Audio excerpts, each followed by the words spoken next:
pork chops, they're going to be encrusted with pork rinds. Mostly people use bread, like a breaded product, but we're trying to lower the carb count as much as we can. Renee and I went to a market and we got fresh pork rinds made right there on premises, but as it turns out, we didn't really like them. However, we went to another grocery store and we got store-bought pork rinds. So, here's our pork rinds. I'm going to, as opposed to putting them in a food processor, which I could do, I'm going to put them in a Ziploc bag and I'm going to crush them. That's something I think everyone can do.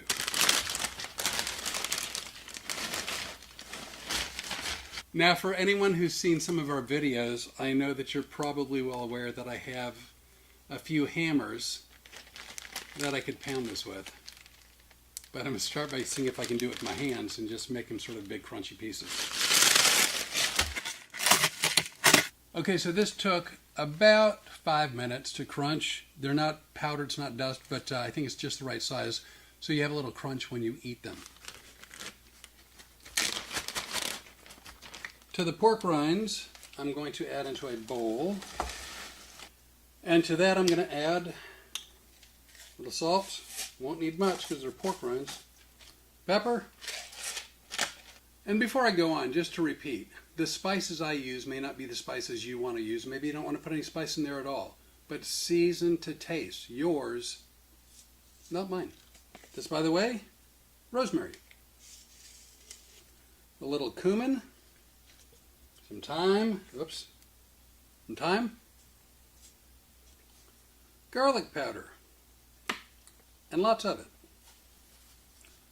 Onion powder. Cayenne. I always add a little cayenne. It just gives a little bit of a punch. Here's something I use but not often. It's called Montreal Steak Seasoning from Grill Masters. It's a McCormick product. That sounded like a commercial. It wasn't. Finally, a little paprika. Once everything's in the bowl, I'm going to go ahead and just mix it up. Now we have our fully mixed pork rinds with some spices in them. All right, we have 3 eggs. I'm going to add some evaporated milk. Not a lot. Additionally to the eggs, I'm going to add Crystal.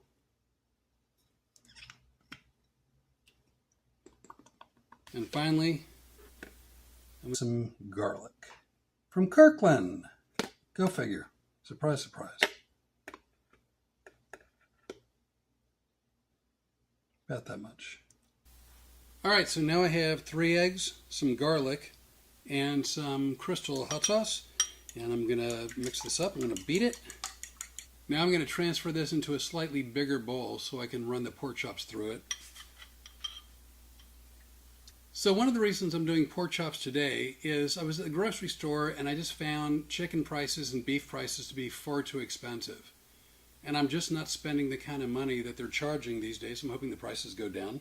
But I thought this pork was a pretty good value, and so pork chops encrusted with pork rinds it is. I've got 6 pork chops. I'm not going to do anything to them. I'm not going to trim the fat. I'm just going to go ahead and run them through the egg. I'm putting some egg on it, and then I'm going to run through the pork rinds. And then let's see if these bad boys stick. Once I run them through the first time, I'm going to set them in a baking sheet with a wire rack.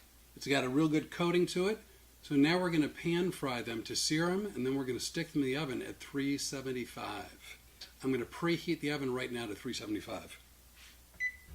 I've got my trusty Lodge skillet. Absolutely love cooking in cast iron. Lodge. Why? Made in America. Great quality, great price. To that I'm going to add some extra virgin olive oil. Again, as always, Costco. How much? Well, enough to coat the bottom of the pan. As you can probably see in here, the grease is plenty hot. Grease, olive oil. So let's go ahead and get those pork chops in there.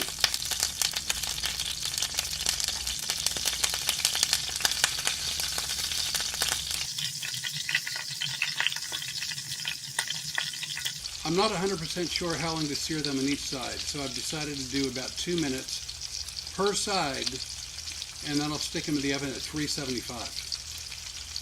I've decided I'm going to add a little bit of butter to the tops of each one before sticking them in the oven. Why?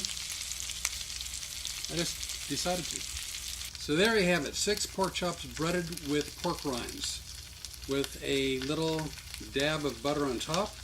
And now I'm going to stick that in the oven for about 20 minutes. All right, so I'm going to grab a piece. I'm going to grab a piece off the wire rack. Get it on a plate. I normally take pretty big bites of things, but I've been told that's not appropriate. So I'm going to take more of a smaller, video-friendly bite.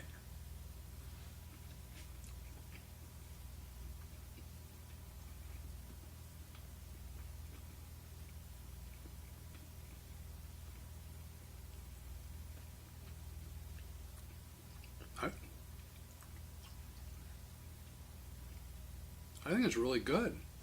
That's really good. Is this zero carb? I don't know. Is it really close to zero carb? I don't know. I got all the carbs out of this that I knew how to get out. Pork rinds, pork, spices, eggs. That's it. So here's my takeaway.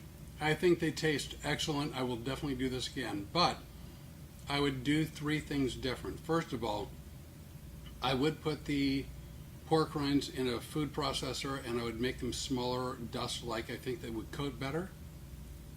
I would keep them on the stove to sear a little bit longer, both sides.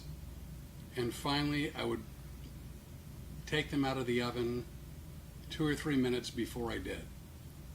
That said, even now knowing that the pork rind should be a little bit finer and it should be seared a little bit longer, these are excellent. I would eat this all day, every day. Low carb, really tasty, easy to make.